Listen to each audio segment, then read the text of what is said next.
Yo, it's the people's rapper Jon Connor reporting live from Flint, Michigan, and you checking out Grown Man Sessions. Yes, sir. All right, what's up, you guys? Welcome back to another episode of Grown Man Sessions. This is like a really special interview for myself. A lot of people know me in the music side of my life as Timothy Rhyme, and that's how I kind of present myself on this show. And you guys know me from my first Dirt days, when we're out there doing our independent music and everything. But a lot of people don't know is where I got my inspiration from, where I got my how I try to like move within that space. And my guest today is somebody that really laid a blueprint that I was trying to follow, that me and my team were trying to follow on multiple levels, like lyrically, business wise, promotional wise, hustling, like everything, man. Like I feel like my guest had like everything, you know what I mean? And to have him on the show today to talk to me about Grown Man Sessions and talk about like other things in life, it really does feel like a full circle moment. And I told you guys when I first started this platform, Grown Man Sessions, that I didn't know where it was going to go. I was just going to let the universe guide me. And I feel like this is one way that the universe is telling me that I'm going down the right path. So I would like to welcome my guest today, Jon Connor. How are you doing, sir? Man, it's a pleasure, and thank you for those kind words, man. Thank you. No, thank you, man. Thank you. I'm telling you, man, like I just want to kind of like give the fans and like the audience some context as to like why I had that kind of like motivation from you and the inspiration from you. And it's because me and my buddy 60 East, we were out at South by Southwest one year. I think it was like 2011, 2012, somewhere Mm-hmm. around there. And we were out there pushing my album, and we were going on a nationwide tour to promote my album all independently, right? And we were like, man, like we weren't feeling like very motivated. Like we didn't have no shows at South by Southwest. Like we were just out there, just kind of just grinding, shaking hands, just trying to like, interact and network. You know what I mean? And Mm-hmm. out of nowhere, we're like walking down the street. Out of nowhere, all I hear is Blue City Club. And then Yeah. we're like, we start looking to the side and we see everybody decked out in like army gear. We see like the cameras, and you guys are walking down the street, got signs, like you guys are like shooting a video campaigning. And we're like, hold up, man, like let's go check this out real Yeah. quick. So we go over there. We followed you guys for a little while, and I think you guys stopped filming and you guys were taking a break, and somebody handed me a CD. And as you know, at South by Southwest, that's where CDs go to die. You Yeah. know what I mean? Like there's a graveyard of CDs. People break their ankles slipping on the CDs. Right. But your Thanks. CD ended up in my backpack, and I never lost it, bro. Like as soon as we got back to the hotel and we was in our car, we popped it in. Swear to God, we didn't take it out for like another 2 months till we Wow. got back home. Thank Yeah, I'm you. telling you, bro. Like killed it. Like I mean, we were just inspired, bro. And like after that moment, we was like always referring to you, like, hey, JC's doing this, JC's doing that. You know Thank what you. I'm saying? So I just needed to kind of like give the people like a little bit of a background on like my introduction to yourself into my whole universe, and how like this kind of like came full circle for me. But let you kind of introduce yourself in your own way, man, because I would love people to kind of know your background, like where you're from, like what it was like as a young Jon Connor coming up, and kind of like where what kind of some of the things that led you to where you are now. Oh man. First off, thank you for talking about the South by Southwest thing, 'cause that was cool. We went back to back. We went in 2011 and 2012, and Okay. for me at the time, I was looking at South by like I'm a big wrestling fan, right? So I was looking at it like this is the WrestleMania for unsigned underground artists. This is Yeah. where if you're gonna make a name for yourself, this is the place to do it. Is the way I was looking at it, and I was still trying to make a name for myself at the time, but I got to give props where it's due. I saw a DVD a long time ago, and I saw No Limit. They was like standing on a street corner, and they didn't have on army fatigues that time, but they all had on like bout it shirts with signs, and they had the rap van.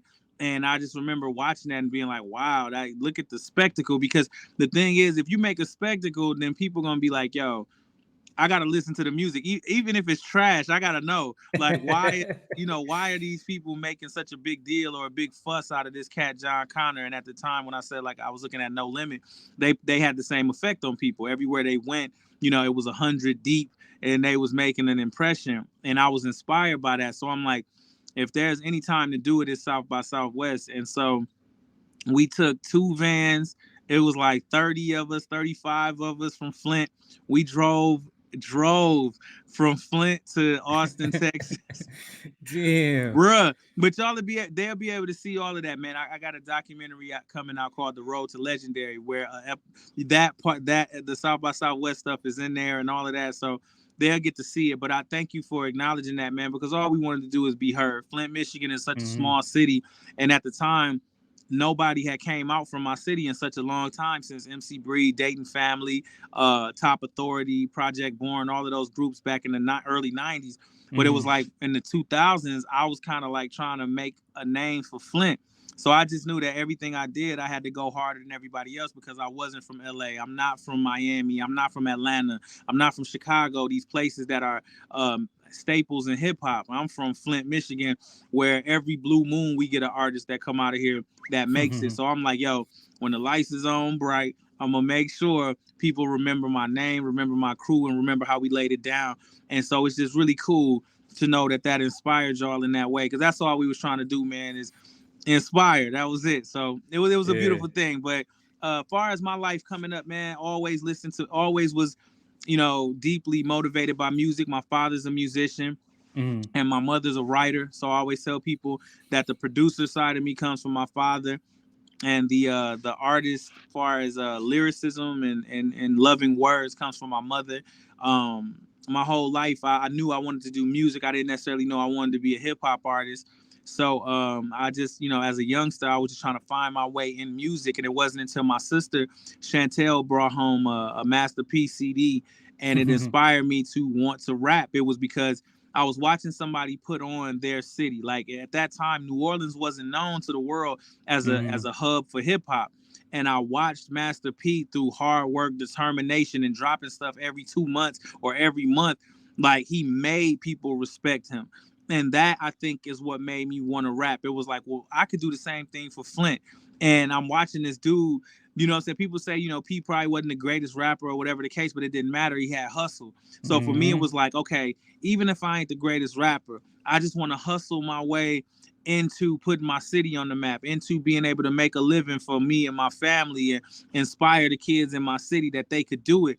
And I just went hard after that. After my sister brought that Master P CD home, it was like, this is what I want to do. And I was already making music and producing and making beats, but I couldn't find nobody around me at the time that was as serious about music as I was. Mm-hmm. So it was like I had to rap on my own beats. You got to think, now everybody want to be a rapper, but in the early 2000s, I remember getting made fun of because I wanted to be a rapper. I remember being at school freestyling. And I remember upperclassmen being like, "Oh, he want to be a rapper. He think he a rapper. What, you a rapper?" It was like a insult Like a to say diss. that I was trying to be a rapper. Nowadays it seemed like that's everybody want to be a rapper, but it was like back then it wasn't like that. So I couldn't find anyone that was as serious about music as I was. So I kind of got thrusted into being an MC because I really just wanted to be a producer. You know what I'm saying? But then I got thrusted into being an MC. Like I said, I got inspired by Master P. But then also it was like, now I got to really take this serious because I can't find anybody that to rap over my beats. It's like every 2 months they would either quit or want to go play sports or want to do Mm-hmm. something else. And hip hop was my sport. Music was my sport. I never got to Mm-hmm. rock a varsity jacket. Which is a larger part why my company became All Varsity Music. All varsity music. Yeah, because I was like, okay, since I don't play sports, I'm gonna be varsity level with the music. So you know what I'm saying? That's dope. But yeah, so that's how that came about. And just after that, man, I was just determined. My mother was always supportive of me. From the first second I wanted to make music, I would start selling my CDs at school. Even before that, I was selling cassette tapes at school. And it got to a point where my mom was like, okay, I can see you really serious about this. She said, so you selling your CDs at school, I'll match whatever you earn. I'll match that and help you buy equipment so you can make your own studio. So that's how it all started for me, That's man. Like, love. and it made me hustle hard because it's like, okay, mama, you said you would match anything I do, so I'm coming home with like $500, $600, and she got to match this. So, and she did. I love my mother. So it's like she did that, and so I started making my own studio. in my mom's basement. That was my first studio ever. And because my love for music, it wasn't like I could it wasn't like that I was gonna be cool with buying studio time. You know what I'm saying? Because like I want to create music all the time. I want to be able to wake up in the middle of the night and create if I want to. So it was like my love and my drive for music. It was like, no, I don't want to buy beats from somebody. I want to make my own beats because I want to do this all the time. I don't want to buy studio time. I want my own studio. I don't want to, have anything holding me back from doing what I wanted to do. So that was Mm-hmm. kind of always what drove me, and that was young Connor, man. Like just me being driven by music and being able to inspire people and motivate people, and yeah, so that's it. If it's any details I left out, man, ask me. But I try to get everything in there. It's crazy how you say that that regardless if you was like the dopest MC or not, you wanted to out hustle everybody. That's the reason why like we gravitated towards you so much, is because you were out hustling everybody. And like I always respected anybody, that if I liked their music or not, I always respected their hustle. But it was because you was so dope. Because Thank like to you. me, the craft is like, there's levels to it. You know what I mean? Like there's tiers to it. You know what I mean? And to Hmm. me, like you, Locksmith, Black Thought, Royce, you guys are top tier to me. You know what I Thank mean? you. And Thank you. and and to me, like it's like to see somebody be on that level of being so dope, but also being able to like get put their feet to the pavement, believe in themselves so much, be so hungry and so passionate to be out there and just doing it. Like that was so inspiring, man. And it's Thank like I you. still I still to this day, like with Grown Man Sessions, like I'm applying the things that I learned along the way in my music journey to this project now. And it's crazy to hear you say that, like regardless if I was that dope, because I'm like, did he not know like how dope he was? Or Nah, and I thank you for saying that. It's even times to this day I look at art and being an MC as is subjective. You know what I'm saying? So Mhm. I don't know. I just do what I do, Like, I Right, don't know if I'm the dopest. I don't know if I'm whack. I think that whack and dope is subjective based on right. the ears of who's listening. It's kind of like that expression, beauty is in the eye of the beholder. Whether I'm dope or not is based on who listening at that moment. You know what True. I'm saying? So I never really got caught up in I'm dope or I'm the illest. I say I'm the best in the world because I am confident in what I do. That's why the statement is I'm the best in the world at what I do. Like, you know Yeah. what I'm saying? So for me, I'm the best Jon Connor I can be. You know what I'm saying? Yeah. So far as making people's top whatever list or whatever people think about me, I don't know. I just know I'm the best at what I do. I might Right. not be the best at what another person do, but I know I'm the best at what I do. But it's like art to me is subjective. So yeah, I no, in the beginning I really didn't think I was good. My sister used to tell me all the time, "You suck, you're terrible." You she was being a typical big sister, you feel me? Like it Yeah. was like that. So like it was times where I'm like, am I good? I don't know if I'm good. I'm like, but I would start looking at certain things like, well, I know I'm at least as good as this certain person over here, or I'm at least as nice as this person. So if they able to make money off of it, and I feel like I'm as nice as them, then maybe I should still pursue this and not listen to my sister telling me I was terrible. But nah, but with that, what you just said is no. I never really.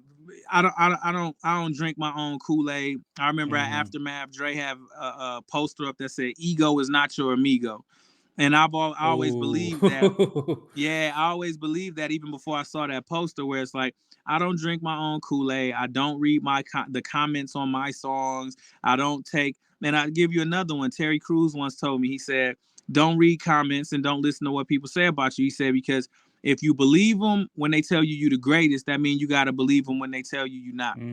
Yep. So it's like Yep. just don't believe any of it. Believe in yourself. Believe in what you feel. You know what I'm saying? Because if you're gonna take their compliments, then you got to take their criticism. Man, that's so deep, man. I think on Grown Man Sessions we talk a lot about like, learning how to believe in yourself and like, trying to show these youngsters, man, like what that looks like and how you can apply that, you know what I mean, to like deal with a bunch of different situations, man. So I'm curious, like, I listen to like a lot of your music, man. I probably say like 75, 80% of your music. Thank And you. and you know, you talk a lot about where you come from Flint, Michigan, and you talk about like the circumstances that you went through, and I related to a lot of it because from South Sacramento, man, like it's real hard out there too.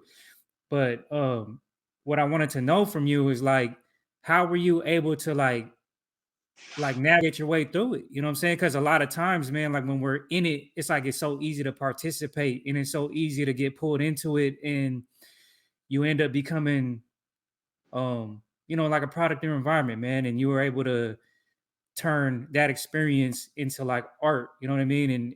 And how were you able to do that inside of yourself and fight the urges and fight the temptations, man? Because the streets can be alluring. You know what I mean? For me, it was always a matter of common sense to the fact of this won't end good. If something looked Hmm. like it wasn't gonna end good, it was like, nah. Like, you know what I mean? Like, I I'm just always had good. sixth sense in me. Like, if I, like I said, like I'm, man, I ain't never sold a drug in my life. I'm not built for that. That's not what my purpose was. I ain't never did it. I'm not judging nobody that have. I'm just saying that just never was my thing. Yeah, So for me, but I had a lot of friends who did, and I had a lot of, there was a lot of people around me that did. yeah, I would see how their lives ended up, and I would see the shit that they was talking about. Like, right, like, man, I had to do this and do that, and nigga, the feds, da da da da da. I don't want to be thinking about the feds tapping my phone, and like I'm saying, yeah, I ain't trying to think about if my shit get raided, and the things yeah, that they were talking about didn't seem appealing to me. Like, you know what I'm saying? It's like, why would I want to do that? Like, you know what I'm saying? Why would I want to do these things? Like, or it would be these stories like, yeah, because I was coming out the spot and they was popping at me. I'm like, I don't want to get popped at. yeah. I don't want no parts. You know what I'm saying? None of that shit. Like, none of that sounds like, the people always say the streets sound alluring. Like, you know what I'm saying? But to me, none of it ever did. Yeah, Every gangster movie I ever saw, the gangster ended up dead or in jail or somebody yep, snitched on him or something. It's like I yep, never understood why people wanted to be Tony Montana. He died at the end and he was yep, irrational and made whack decisions. I never understood why people glorify Nino Brown in New Jack City. Nino Brown was a snitch, like, and then he killed his best friend. Like, I'm saying, like, why do you want to be Nino Brown and Tony yeah, Montana? Why? I like nothing about how Tony Montana died looked alluring. Nothing about how Nino Brown died looked alluring. Nothing about how Doughboy went out and Boys in the Hood looked cool to me. yeah, So like because I was in an environment where I seen these things in real life, it was like, okay, well, I'll just do the opposite of that. I'm gonna stay as far away from that as I can. And it's like I give much respect to my papa, my grandfather. He always like told me like, yo, you special. Do something with your life. Don't be out here. These dudes out here, they ain't about nothing. They ain't gonna be nothing. Don't want to be nothing. But you got a gift. It's something special about you. And he always preached that to me and my cousins.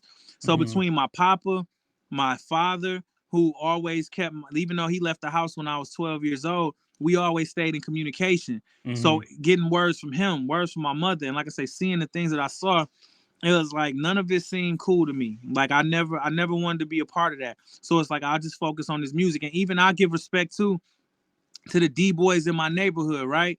Because they would always see me and be like, "Dude, my nickname is Deucey," so they would always be like, "Deuce, don't ever do this. Like what you see me doing, don't." They always used to give me the be better than me speech. Like you know what I'm saying? Like you got oh to man, give. Don't you be out here selling dope. Don't you be out here doing what we doing because you special with that music. So it's like that. That was kind of how I came up, and that's how I never even allowed my mind to go there. If anybody said they was going, man, I'm about to go make a play real quick. Well, I'm staying at home. Like, you know what I'm saying? I'm not trying to be in the car with you, bro, when you make a play. I'm good. So it's yep, like I always respected the hustle and I respected dudes that had to do what they had to do because they felt like they had to do it. I just knew it wasn't for me. yeah, man. I almost lost my life like in two ways by being in a car I wasn't supposed to be in. Got shot at and Mm, got arrested for attempted murder. mm. So God, yeah, man. man, God bless you that went that didn't go another way and that you here today, man. Yeah, agreed, man. I thank God so much, man, because um nobody got hurt, and everybody that was involved ended up making it home. Mm. Even the guys that I was with that ended up having to do some more time, like they made it home okay. You know what I mean? So yeah, but I understand what you mean, man. Like I had to learn the hard way, man. Like I'm hard headed, and I know there's a lot of like young hard headed dudes out there too, man. Like what advice would you give somebody that's in that situation, man, that maybe don't have maybe have the other voice telling them like, hey, come join us, you know what I'm saying? Like, come participate, come get involved, you know what I mean? I would tell them Focus on what you're passionate about. Focus on things where the end result is never anything that will negatively affect you for the rest of your life. Mm-hmm. You know what I'm saying? Like you selling dope or whatever. Okay, on one end, I'm gonna get this money. I'm gonna get this fast money. I'm gonna do this, and all the little females want to be around me. Worst case scenario, you end up dead or in jail. If you're passionate about music, best case scenario, you end up super rich. Worst case scenario, it take a little longer, but you still end up being able to feed yourself and provide for yourself. Mm-hmm. No avenue in choosing what you're passionate about leads in you being dead or in jail. If dead or in jail is the outcome, you That ain't feel me? it. Then that ain't it. Yeah. Anything that you're supposed to do in life, figure out what you're passionate about and find a way to monetize it. If you like to make people laugh, be a comedian. It's even not, Mm-hmm. and especially in 2022, bro. You can get, bro. It's jobs where you can get paid for playing video games. You can Yeah. get paid. That's crazy. You Yeah. feel me? So what are you selling dope for, bro? If you like playing 2K all day, figure out a way to monetize. They have tournaments where you can go play 2K tournaments and win like 2 million or something like that. Bro, get nice enough at 2K and go do that. Why Yep. there in 2022, there's literally a way to monetize everything. Think about it. People that just like doing silly dances. It's people that have monetized like TikTok and YouTube and just doing silly dances and tutorials. So it's no to me, it's no reason to put your life at risk to make a living no more. If you hustling in 2022, it's kind of because I don't want to make that statement because then I get a bunch of backlash from that. But it's like apply yourself. Don't Yeah. sell yourself short. We all are blessed with unlimited potential to manifest lives beyond our wildest dreams. You got to just look at life like that. So I would tell somebody like focus on what you're passionate about. Block out all of the negative voices. Block out all of the people who gave up on their dream and misery loves company. So now they want you to give up on your dream just so Oh y'all can man. sit up Yep. and be miserable together. Yep. Be that light that inspires. You know what I'm saying? Block out all of that noise. Know that you were put here to do great things. Nobody was put here to be mediocre. Nobody was put here to go to jail. Nobody was put here to get shot at. You wasn't put here for that. You know what I'm saying? Yeah. You was put Yeah. here for something great. So the thing is, find that thing, find your greatness inside yourself and chase that. And that's what I would tell them. I heard in another interview that you did not too long ago where you said that you had the ability to block out people. And Yes. I think that's such a an important skill to be able to like harvest, you know what I mean, and be able to like sense somebody's energy and sense somebody's intentions and sense somebody's like, you know, how they fit in your puzzle piece, and if they do or they don't, be able to be like, nah, I can't go there, you know what I mean, I'm Mm-hmm. not part of that. Because another one of the main themes that I hear like when I'm talking to dudes that are like saying like what it took for them to be successful and to like be able to get where they want to get to is to watching out who they're around. You know what I mean? Yes. Is watching the company that they keep and being very selective on who that is. You know what I'm saying? So like I understand what you're saying. Bro, I'm trying to tell you, like in the cartoons, how they have like the little angel on one shoulder and the little devil on one shoulder. We're around that every day. So Every you have to day. be mindful of the energies that you allow around you because some of us, some of us are just born strong. Some of us have to work up to be strong of mind and spirit. And Mm-hmm. sometimes sometimes, there are some times that before you get to that place of being strong in your spirit and in your mind, you could be easily influenced by people that have already made the decision in their life of where they want to go.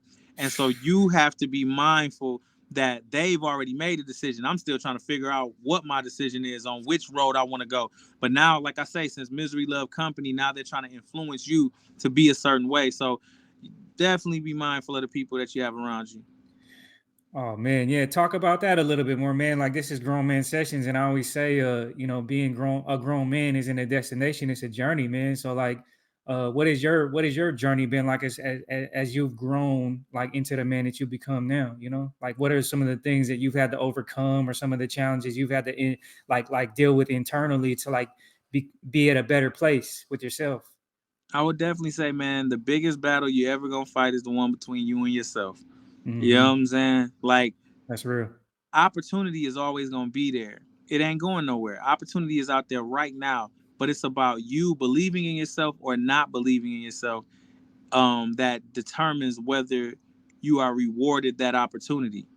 You have unlimited potential. So the thing is inside of yourself is just like anybody else. There are times where I go through things just like everybody else, where sometimes I might sit on the mic and be like, man, it's whack. Like, I don't like nothing I'm doing right now. Like, you know what I'm saying? And you get into those modes or those blocks of creativity, or there are times when your journey get a little bit harder where you like, yo, why is this so hard? Or when is this certain opportunity gonna happen for me? You start getting into your own head.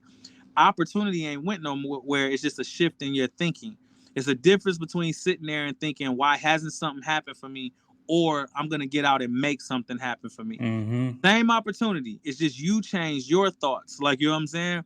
So I think that the biggest battle is the biggest battle that everybody fights, and it's that one inside themselves, where they gotta stop looking at social media and comparing their life to other people, where Mm-hmm. they you can't stay too long in a negative space. Like, there are gonna be negative things that happen to you, but don't get stuck. You know what I'm Mm-hmm. saying? I got a Oh phrase. yeah. I say, grieve it and leave it, bro. Take about two, take a day and a half, and grieve that shit and move on. Because if you stay too long, you'll get stuck and you'll Yep. start pushing yourself further and further away from that opportunity. So for me, the biggest battle internally is just what everybody else faces. We all just face them in our own different ways. We all fight insecurities. We all fight those days where we just tired spiritually and emotionally.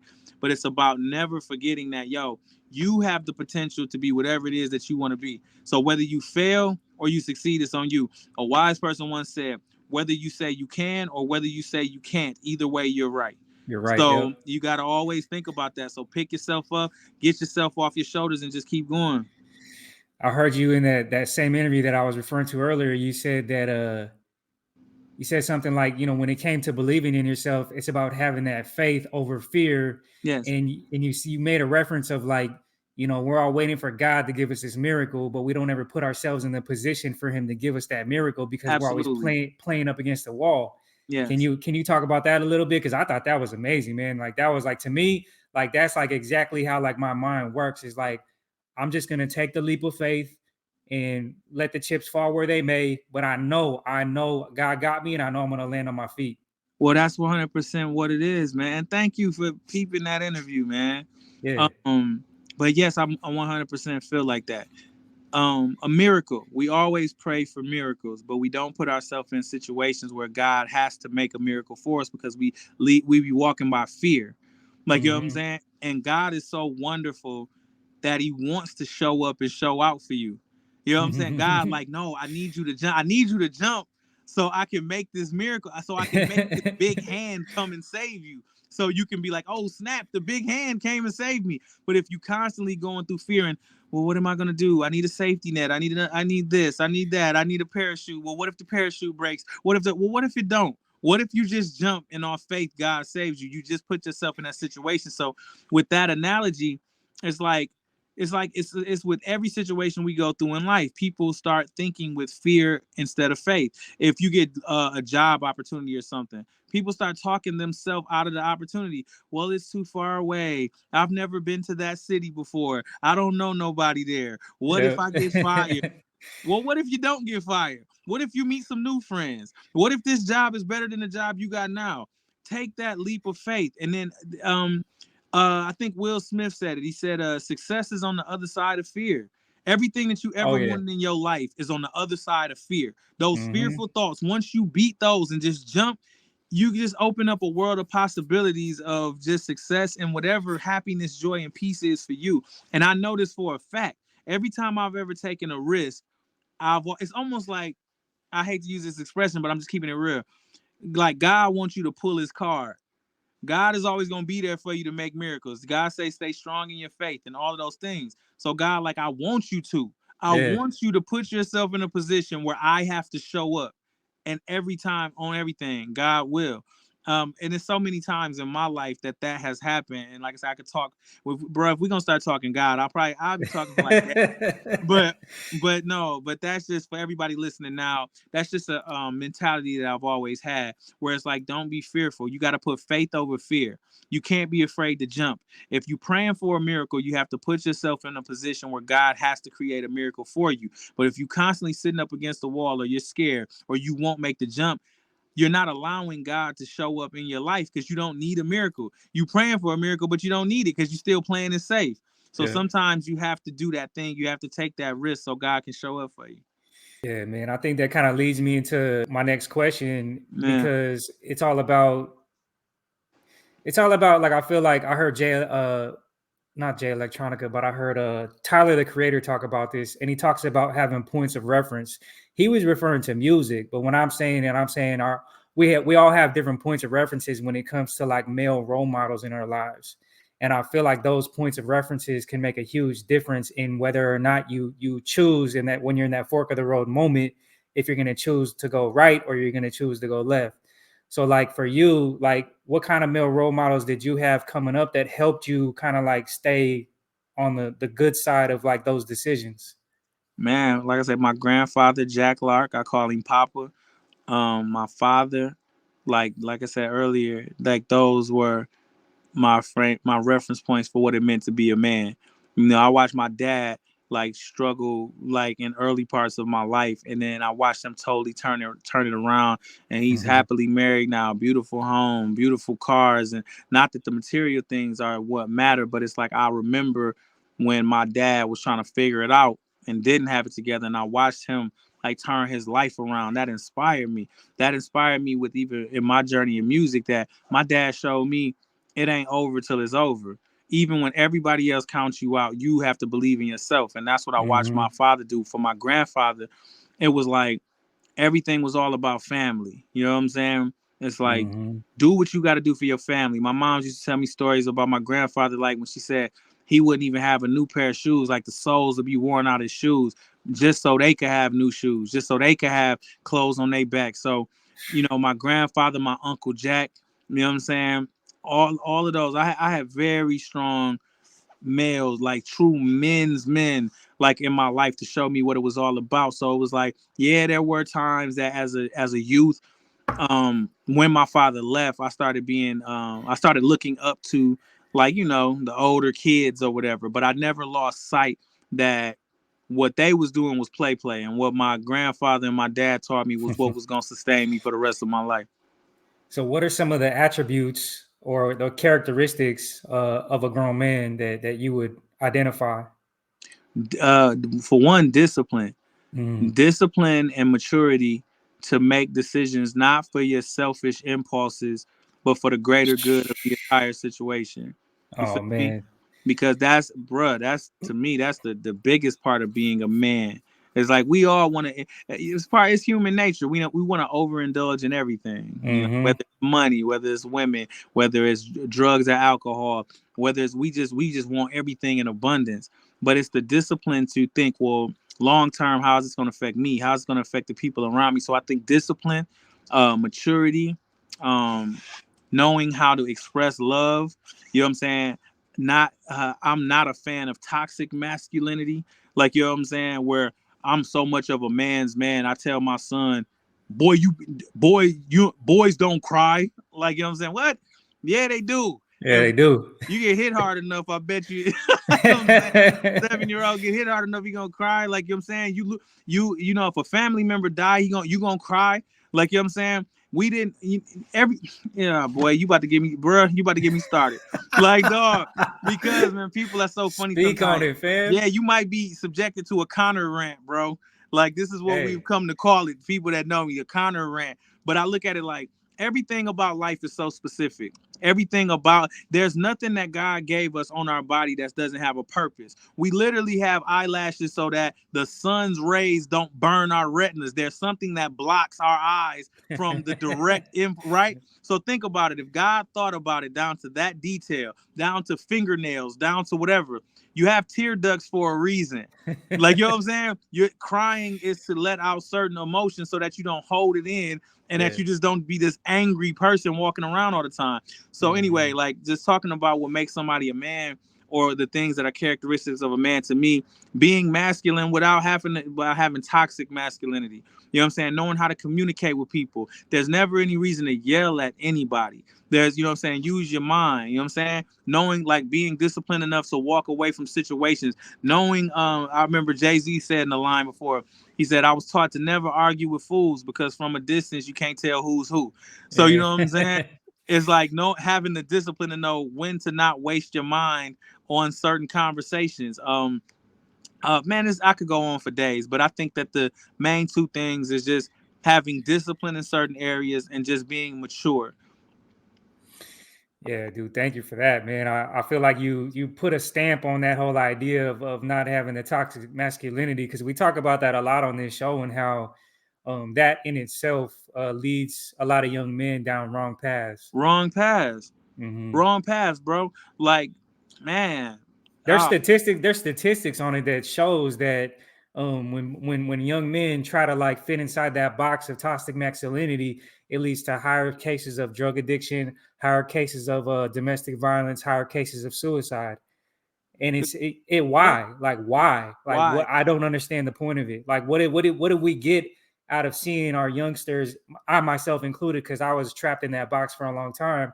Like I didn't get anything out of it, you know what I'm saying? Like all I did was beat myself up and like almost push myself over the edge to try to keep that whole idea going. And I don't want Hmm. that for my son, man. I got a 6-year-old and I tell him all the time, like, you know what, man, you're human. You know what I'm saying? Like, go ahead and let those tears out. You feel the way that you feel. It's okay, buddy. Like, we're going to go through this together. You know what I'm saying? Absolutely, it's gonna happen. There's gonna be things in life that's gonna make that happen. Like I said, you have tear ducts for a reason. Like Mm-hmm. if men wasn't supposed to cry, we wouldn't have the ability to. Right on, man. Ah, God, I can't thank you enough for just speaking on that. I don't care if you call it a rant or what, man. Like that's And a beautiful gem, man. I just wanted to touch on this briefly. I don't want to like get into it too much. it's okay. Go ahead.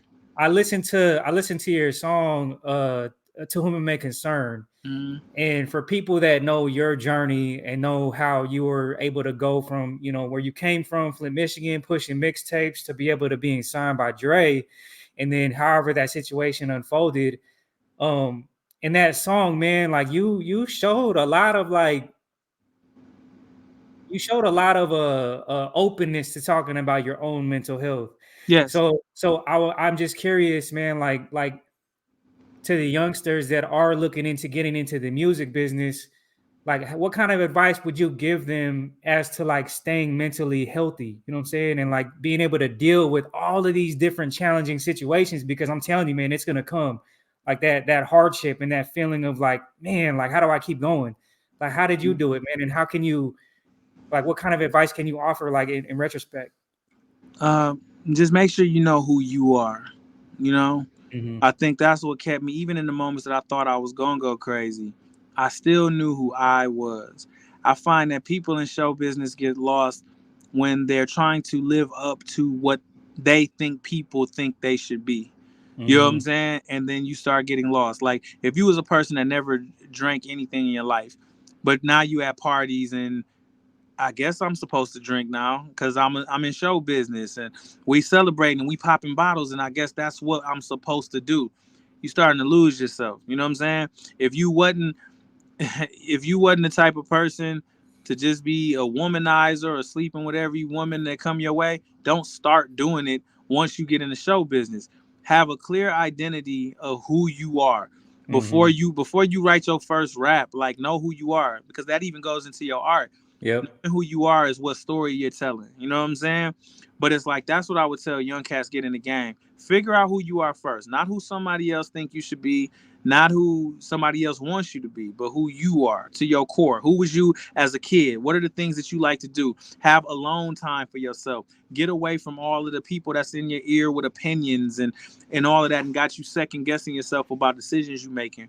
So I would just say, man, figure out who you are and hold on to that. With me, no matter at what point in my career, from even now, when I'm in the studio, I put wrestling on. I put on some old WCW or I put on some WWE because that's who Jan is. Before Jan became Jon Connor, that's what I did. It takes me back to a place. I still Hmm. listen. One of my favorite albums is Seal's second album with Kiss by a Rose on there. That's who I am. So whenever I felt myself getting too far out there, like you know what I'm saying, like what am I doing?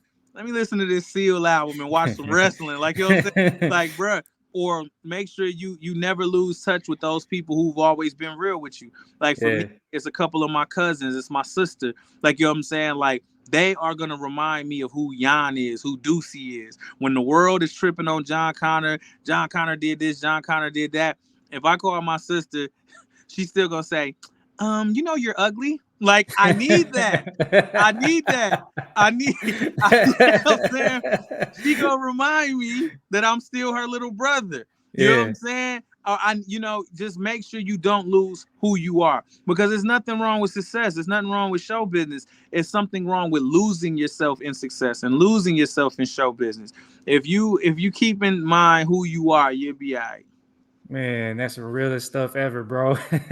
Yeah, man. I love Yeah, it, you'll man. be all right. You'll be all right. If you don't start believing your own hype, you know what I'm saying? When you start believing your own hype, now you're in trouble. Well, like you said, man, I mean, if some of the greats, if one of the greatest producers to do it of all time has a poster saying that ego is not your friend, that should say something. Yeah, ego is not your amigo, man. That's a Yep. fact. That's a fact. Like I said, and the funny thing that you mentioned him, that's one thing too that I learned. As big as Dre is, it's funny we talking about him on Super Bowl Sunday, I but know, as right? big as he is, it was always a personable aspect about him that always lets you know that he never lost who he was to his core. Whether people around him felt like they knew him or not, he always knew himself. Yeah. Yeah, that's important because, like you said, I think aside from like staying mentally healthy and mentally strong, man, like it feeds into your art. Yeah, absolutely. Right on, man. Before I go, man, like I asked this of all my guests, man, and I just love the answers because they're always different. But what do you think is one of the biggest things that you've learned along your journey to this point? Always follow your first mind. Um, Never lose your heart or compromise your spirit. Um, give love and energy to those that give it to you, and anybody that don't, they don't have to exist because you create your own reality. Gems. Love, that's love. Yeah, that's gems, man.